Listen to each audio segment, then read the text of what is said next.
Okay, here we go. We are rolling. Hi, Sagittarius. This is Tarot Lumination. This is your generic general report for what we call May 2018.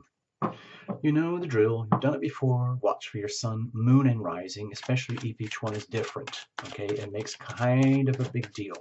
Also, if you're really into this stuff, do your cross-watching for the significant others. This is not a love and relationship reading. There's a whole separate playlist just for that, okay? We're going to use the heart spread, okay? It's just for this.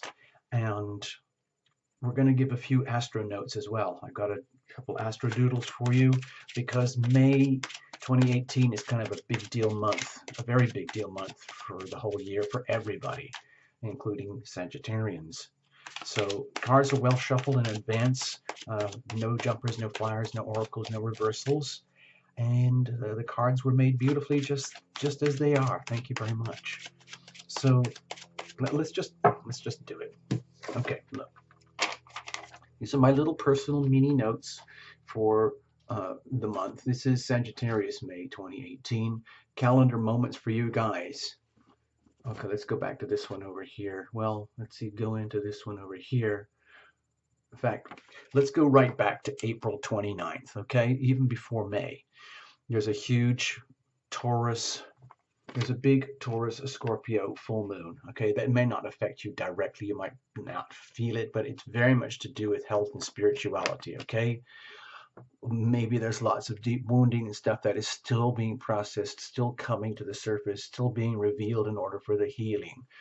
And then how does that translate into healthy habits and practices? So you might feel all those things for the first couple of weeks of the month. The big calendar moment is, of course, May 15th. This is for everybody. This is the big shift into Taurus energy, the new moon, Taurus sun, Taurus moon, May 15th. And Uranus moves into Taurus for the beginning of a 7-year journey. Okay, it's a huge deal for everybody, but it's very not subliminal. It's just that it's, you know, the outer planets and it's impersonal, so you might not feel it in day-to-day life in such an obvious way like the moon or Venus. But it is going to affect you here, so please understand you've just started a 7-year journey here, May the 15th onwards for 7 years. And it's going to be here in this part of your life, which is about like healthy habits, work habits, service, being of service to others, but most especially, how are you refining, purifying, clarifying your life, improving your self-healing habits for you, okay? Because that's what's best and most loving for everybody else, okay? Okay, so, you know, this is not an astrology channel, but I'm adding it for like spice and flavor and for more fine tuning.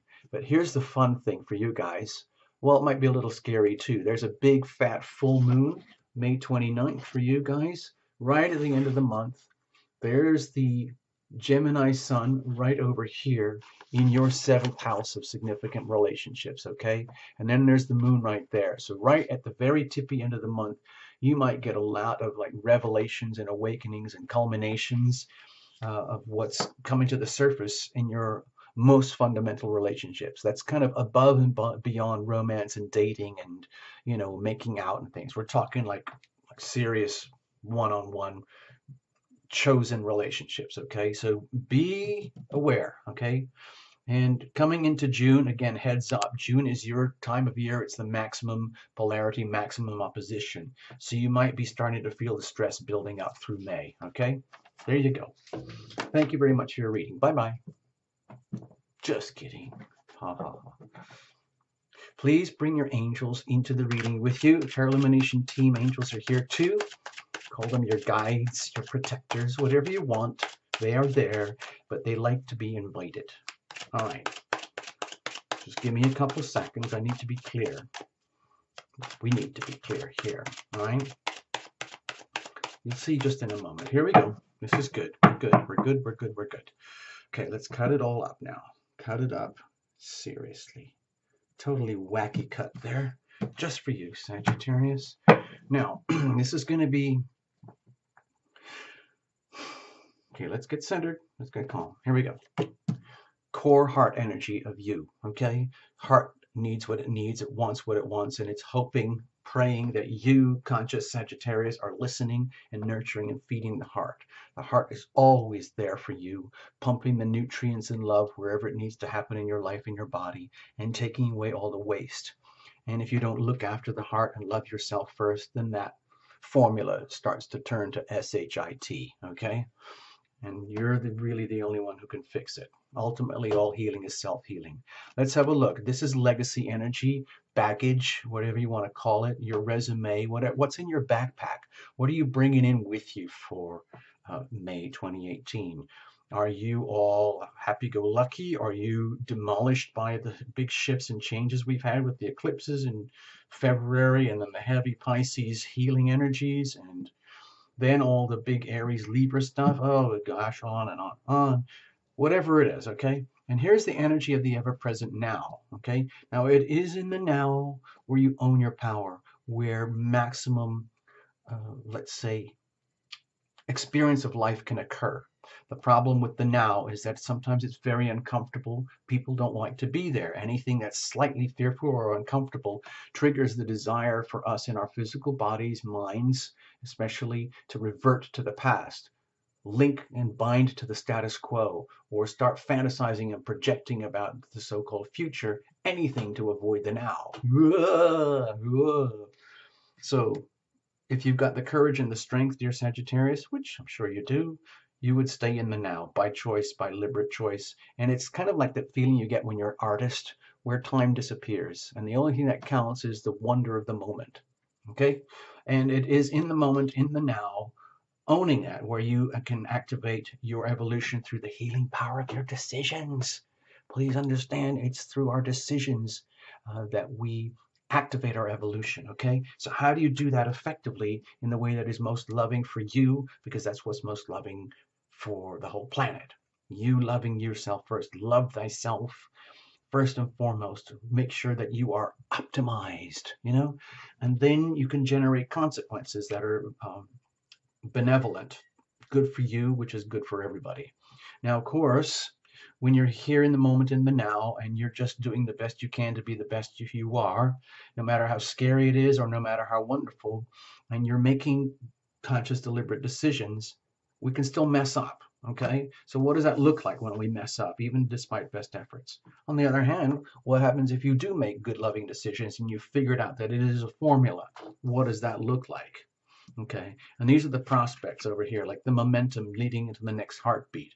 The next heartbeat is always contingent upon what happened in the heartbeat before. Stress breeds stress, joy breeds joy. So you don't want to like be in a state of 24/7 ecstasy, dropping MDMA tablets and living off of energy drinks and caffeine all day. Just try and stay happy and high and whatever. We're talking about deep joy from the internal section, which is very calm and beautiful. So how do we get that to be kind of repeated process, just like a healthy heart? Okay, what does that look like? Can you see the heart shape there? I hope you can. There is the heart shape, and there is the heart pulsing at the very core. Think of this as a journey, the journey of your heart from pulse to pulse, beat to beat. Looking here now is circumstantial energy. We're going to make the best of it. And you have the Queen of Cups. To me, this is very reassuring that it's kind of an indication.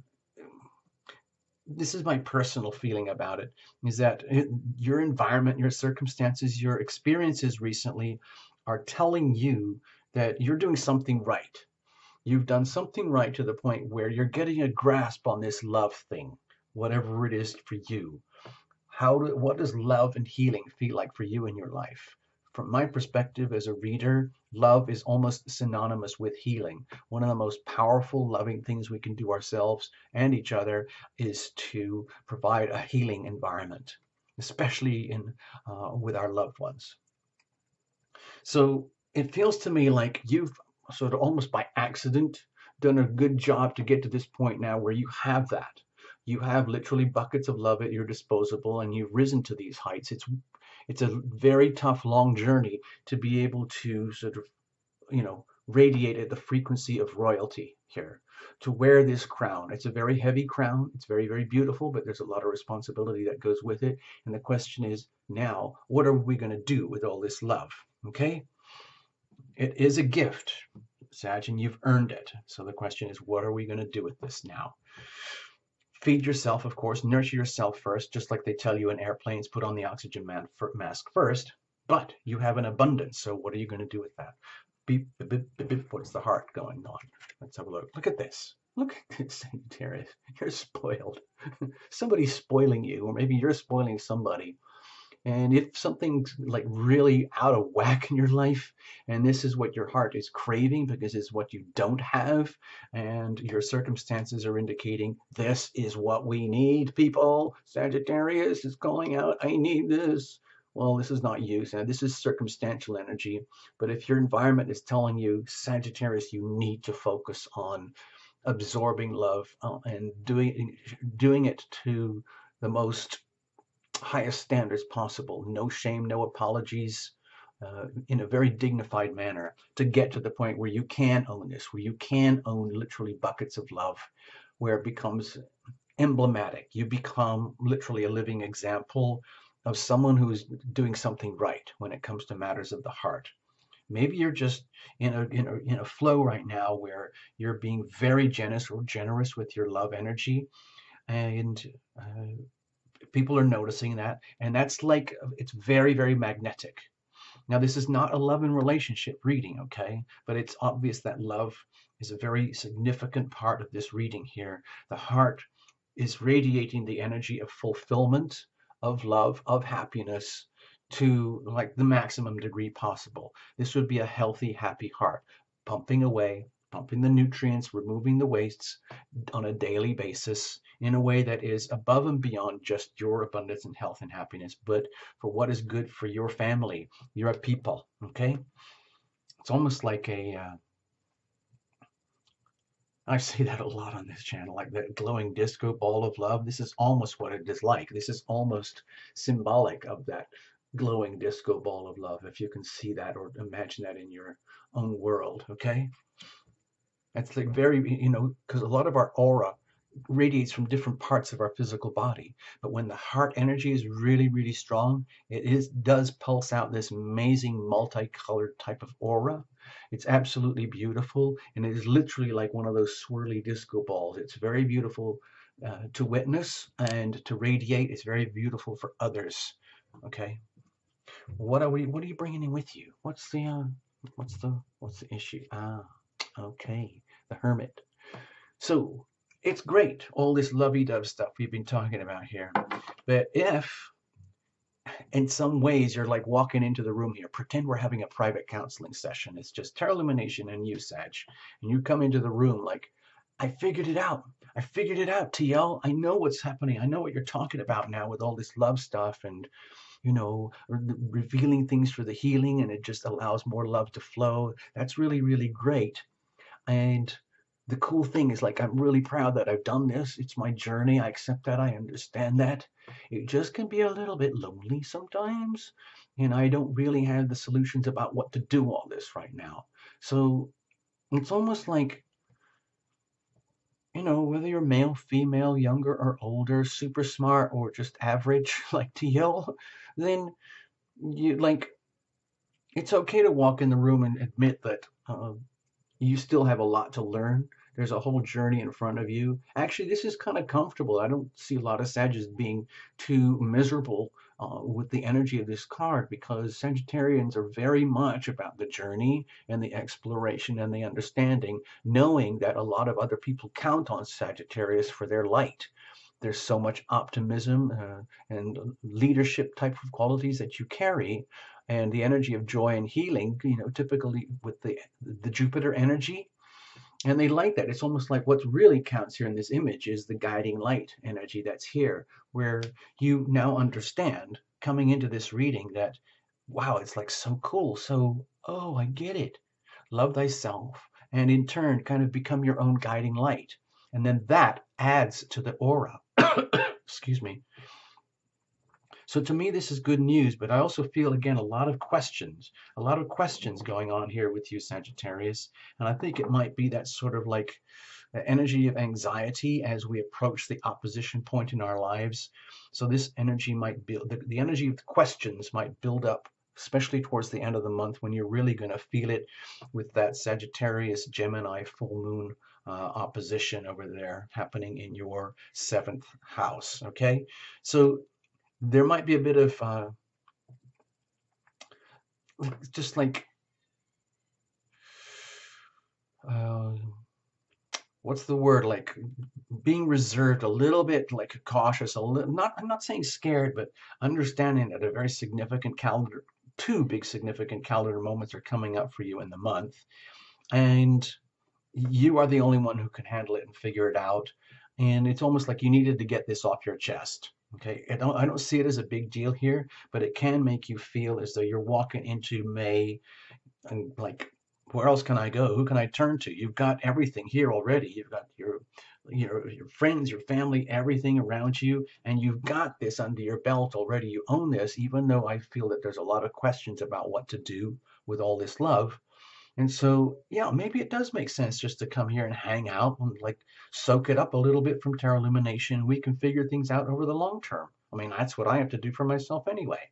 Let's have a look at the ever present now. Okay. So this is an affirmation that we're still on the journey here, and I'm very glad to see this. With the Six of Swords here, my feeling is that you really are on path right now. You really are on mission, on path, and that the journey is unfolding exactly the way it should be, and you are deliberately, consciously knowing that you're the one who has to figure it out for you. No one else can do that. You're on a journey to discover how to be your own best guiding light for yourself, which is one of the most loving acts that you can perform of all. You know, loving yourself first and being willing to put yourself deeply in the present, deeply in the now, where you're making conscious, deliberate decisions, excuse me, decisions to leave behind the dramas and all the like emotional turmoils and entanglements that can really, really disorient us. And it starts to feel like, well, that's life. It isn't. Life is much more about what you choose it to be from the inside out. So this to me feels like very deliberate choices in the present, in the now, to deliberately seek the loving and peaceful options in front of you as they occur, moment by moment, decision by decision. This is a very brave energy to be carrying in the now position. That's what I feel. Okay. So staying present in the now, understanding that that now leads to the next moment of now, literally like beat by heartbeat. You are very vividly open to the phenomenon of decision making, the healing power of your decisions, the healing power of making a deliberate conscious decision to love yourself first and to amplify this spiritual growth here that's happening. Okay, so it's less like, it's almost like, well, what did I tell you, Sag? Duh. What did I tell you? It is about the healing. It is about striking that beautiful artistic balance. It is like being a work of art where you're discovering that you are an artist in your own field. It's just like you just needed someone like Tarot Illumination to tell you. Like if you're not getting that feedback in your life, like if your people, the people that you love and the people who love you are doing that, and that's great, but nobody gets you or digs you at the level that we're talking about here. That's okay. That's why Tarot Illumination is here, so we can deal with this kind of stuff. And my feeling is that when it comes to this path that we just kind of described here, this journey that you're on, that the heart is on, literally like the Sagittarian explorer seeking higher wisdom, to me, it's very, very resonant with the energy of health and healing over here in the sixth house. This is the opening of a very big journey where your own health and welfare and happiness becomes one of the most important factors in your decision making processes. You know, whenever something comes up in your life, whatever it is, job, kids, friends, family, money, blah, blah, blah, what is the paramount deciding factor, the number one factor that's going to influence your decision making? Well, it's finding the beauty point, the balance, the point of balance that is most healing for you, to amplify and keep the love and continue the love, so that the doubts and the questions about what is actually going on with this stuff that Tarot Illumination talks about, what does it really mean, you discover more and more and more as you go along. The more you consciously, deliberately choose the healing option, the more the love grows. So how do you do that? That's the key thing here. Okay? By mastery, by declaring and owning the mastery of the situation, by becoming the master of the situation. In other words, owning the emotional currents. There's so much water here, here, here, here, here, and here, and here, and here, and all this love energy. And a lot of us feel that as emotional currents in our body. And so, in other words, the effective way to activate this very powerful healing protocol, okay, like the number one thing is like your wealth is in your health, okay? It's just like a bumper sticker truth. If you're really, really sick, it's very hard to be wealthy and happy in mind, body, mind, heart, and soul. So to deliberately choose to be healthy and healing, it's like you have to take charge of all the emotional currents that can be very, very destabilizing and become the master of that. It's literally, that's the how-to card.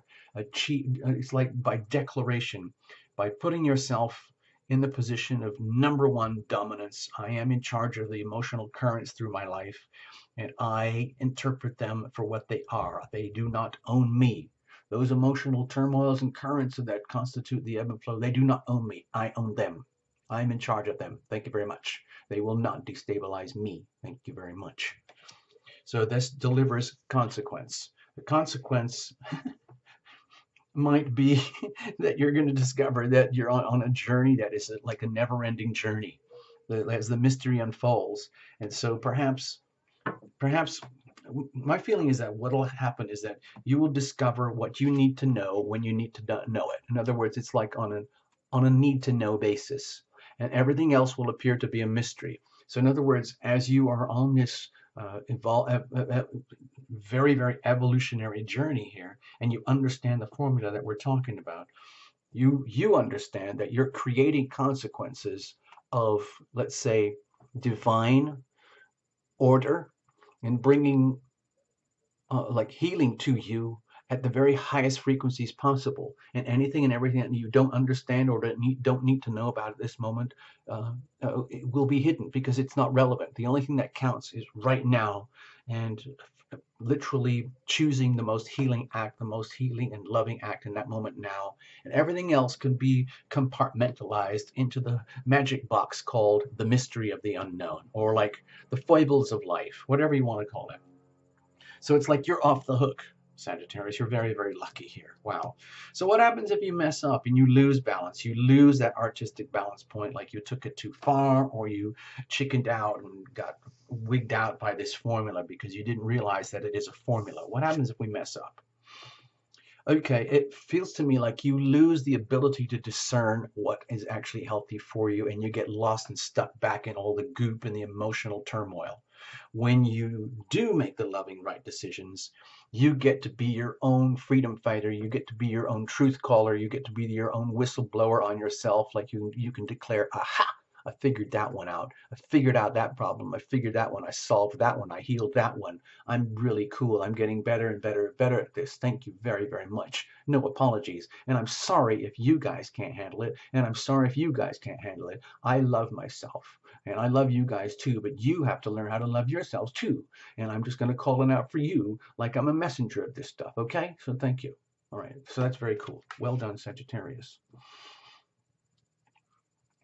Okay, momentum. Let's see to the next beat. Ta-da! Yeah! It's almost like, whoa! Like, wow, it's almost like, hey, you know what Teal was talking about? It's actually kind of cool. It actually kind of works. Look at me.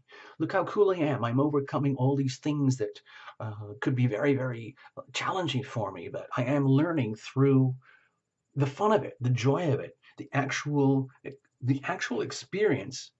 It's like once you understand what we're talking about here, Sagittarius, like it is a formula, like it's almost like a magic party trick, then you think, oh, damn, why did anybody tell me before?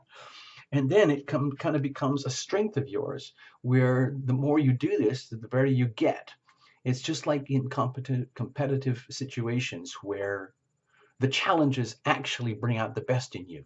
So, in other words, you won't be challenged with anything more than you can actually handle. And if it's very, very challenging, it means you have amazing gifts and talents to be able to handle these challenges. So, to me, this is very, very good news. It sets you up for the next heartbeat. It's literally, I'm not saying it's like living off adrenaline, uh, but it's got a little bit to me the feeling of the energy of endorphins in your life, like you're feeding off yourself, off the good love that you're generating in yourself. When you realize it's almost like, like those perpetual motion machines, you're actually generating the joy inside of you, the love, through your conscious decisions, the protocol to love the self first, to heal, to heal, to heal, and making that a work of art, and turning it into a practice, and knowing that there's always a mystery, and then more is going to unfold, but you become like a master. You become really, really good at it because that's what you're setting out to do, and it's deliberate. It's totally deliberate. Okay, so I don't want to, I'm just going to keep this short and sweet, and I don't want to mess it up anymore, okay, by saying anything else. Let me put this over here for you. This is the weather. I'll try and make it look like a different card. All right, so you know the drill. Reinterpret however you want. The pulse goes this way, ba-doom, ba-doom, ba-doom.